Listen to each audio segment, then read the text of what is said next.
मोदी तो नहीं रुके, मोदी देश के प्रधानमंत्री हो गए, शाहनवाज रुक गए।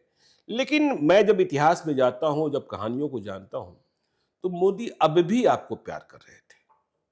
भले ही आप लोकसभा का चुनाव हार गए थे, लेकिन मोदी चाहते थे कि दिल्ली ना पहुंचा पाए बिहार की सेवा करने के लिए। और मुझे याद है 2015 नीतीश कुमार महागठबंधन की ओर से चुनाव लड़ रहे थे, बीजेपी यहां चुनाव लड़ रही थी। सुपौल विधानसभा क्षेत्र का टिकट आखिरी वक्त तक एक वही विधानसभा सीट थी जहां बीजेपी उम्मीदवार घोषित नहीं कर पा रही थी, क्योंकि नरेंद्र मोदी ने, जो मेरी जानकारी है, आपको कहा था कि आप चुनाव लड़िए।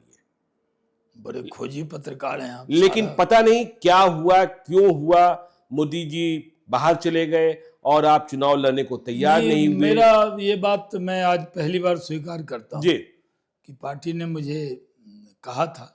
मैंने जीवन में एक ही बार पार्टी की नाफरमानी की, 2020 में भी, 15 में जी। और 15 में मैं लड़ने का मन नहीं बना पाया और विजेंद्र बाबू से मेरे रिश्ते भी बड़े मधुर थे जी।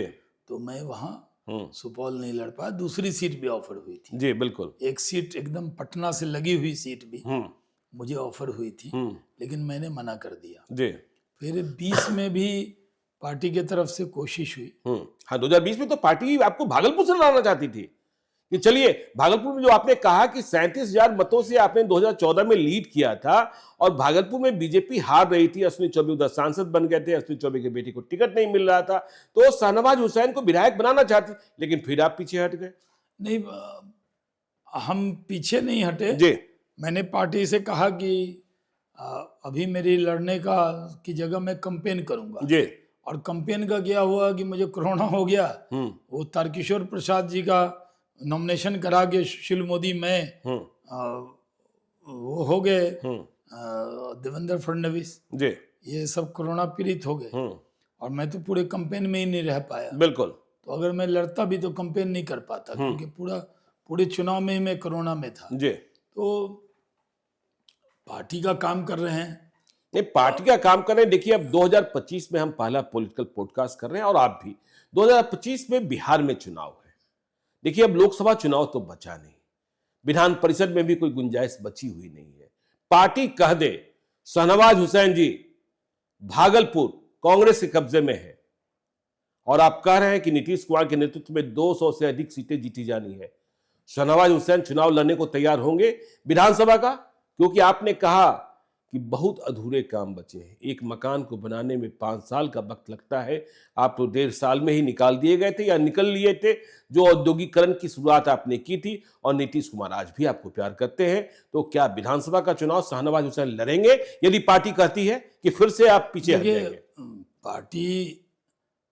पार्टी का हुक्म तो हम कभी भी कहीं से पार्टी कुछ भी कहे जी, तो अब मैंने तो पहले 15 में मैं पार्टी की बात नहीं मानी थी, उसके लिए तो मैंने कान पकड़ लिया जी। पार्टी की बात को अब पहली बार इनडिसिप्लिन नहीं कहेंगे, क्योंकि मैं अमित शाह जी राष्ट्रीय अध्यक्ष थे, मैं उनके घर गया था और मैंने उनसे कहा था कि आप इसको इनडिसिप्लिन न माने, मेरा मन नहीं है, पूरे बिहार में प्रचार करना चाहते हैं। अंडरस्टैंड कर लिया था इसको जी।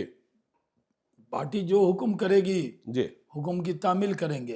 अब पार्टी क्या कहेगी नहीं कहेगी, लेकिन मैंने पहले कहा लोकसभा का भी टिकट जो है जी, वो पार्टी ने दिया, मेरे लिए सरप्राइज था। इंडस्ट्री मिनिस्टर एमएलसी भी बनाया, मेरे लिए सरप्राइज था। वो मुझे एकदम नहीं, मैंने मांग के कुछ नहीं लिया जी। बीजेपी में मांग के कुछ नहीं मिलता, पार्टी तय करती है कि किसको क्या देना है। पार्टी तय करती है किसको क्या देना है, लेकिन यदि पार्टी ने कह दिया कि आपको विधानसभा का चुनाव लड़ना है, बिहार की सेवा करनी है, तो शाहनवाज हुसैन तैयार है? नहीं, मैं तो पार्टी कहेगी कि जाके लाहौर में लड़ना है, लाहौर में लड़ना है तो लड़ लेंगे। वहां भी बीजेपी का झंडा गाड़ के आ जाएंगे, भारत का तिरंगा। वही सूट तो पहने बैठे हैं जो पाकिस्तान पहन कर गए थे आप।